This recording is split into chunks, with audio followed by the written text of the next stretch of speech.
I frequently get asked, like most people, in social situations, what do you do? And I'm always a little bit sheepish in telling people what I do, but at some point I say I'm a child and adolescent psychiatrist. And I always get some interesting reactions from people when I tell them that, depending on who the person is, of course. But one of the common questions I get, which is fascinating to me, is, well, what's your take on this whole ADHD thing? Are kids being overdiagnosed with this? What's the deal? Are too many kids on medications? Why are we drugging all these kids? And so one of the things I want to talk about is this whole idea of the overdiagnosis of ADHD, because this is actually a huge topic, and I'll probably have to tackle this in a variety of videos. But I want to kind of begin having this conversation because it is an important one. The whole idea of overdiagnosis is that we're basically labeling certain groups of kids with ADHD who are actually not. That's the implication, overdiagnosing. We're saying these kids have a certain problem that they don't truly have. And I actually do believe there's truth to that.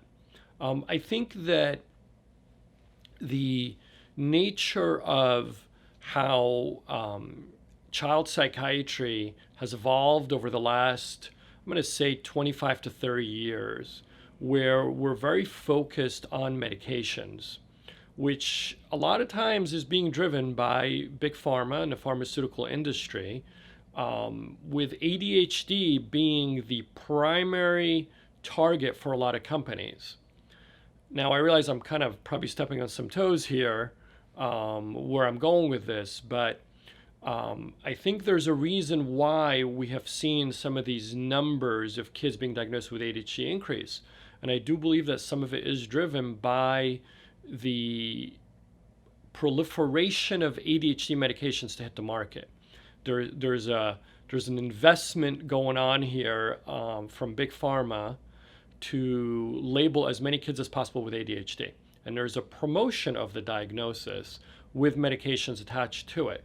If you were to Google ADHD medications, you're going to find a tremendous amount of brand name medications have come on the market over the last 10 to 15 years, most of which, or probably all of which, have the exact same mechanism of action and are derivations of three different compounds.